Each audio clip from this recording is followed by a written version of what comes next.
नमस्कार दोस्तों, निर्मला की रसोई में आपका स्वागत है। आज हम आपके लिए गरम मसाले की रेसिपी लेकर आए हैं।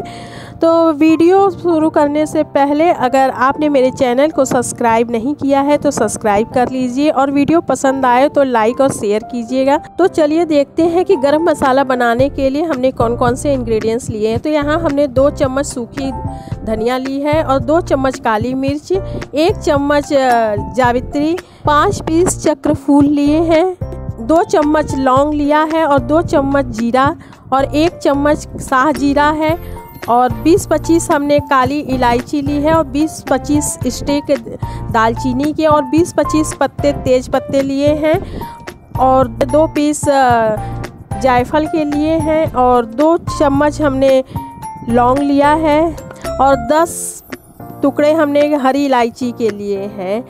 तो इन सभी चीज़ों को हम एक पैन में हल्का सा गरम कर लेंगे। बस हमें इसे भूनना नहीं है, केवल इन मसालों की नमी को दूर करना है, बस इतना ही हमें सेकना है। तो 1 मिनट के लिए हम इसे गरम कर लेंगे मसालों को और फिर रूम टेम्परेचर पे ठंडा होने के लिए रख देंगे। इसके बाद एक ग्राइंडर जार लेकर हम मसालों को थोड़ा थोड़ा रुक के पीसेंगे, क्योंकि एक ही बार में अगर हम मसाले को पीस लेंगे तो हमारा जार बहुत गर्म हो जाता है, जिससे हमारे मसालों की खुशबू चली जाती है।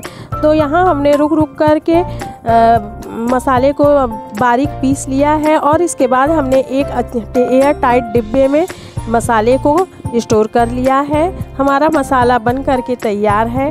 आप इसे किसी भी रेसिपी में डाल के अपने खाने का स्वाद बढ़ा सकते हैं। तो उम्मीद करती हूँ आज का वीडियो आपको पसंद आया होगा। आज का वीडियो आपको कैसा लगा कमेंट सेक्शन में अपने व्यू ज़रूर बताइएगा। वीडियो अच्छा लगा हो तो लाइक और शेयर कीजिएगा। चैनल पे पहली बार आए हैं तो सब्सक्राइब कीजिएगा और ऐसे ही नए वीडियो देखने के लिए बेल आइकन ज़रूर प्रेस करें।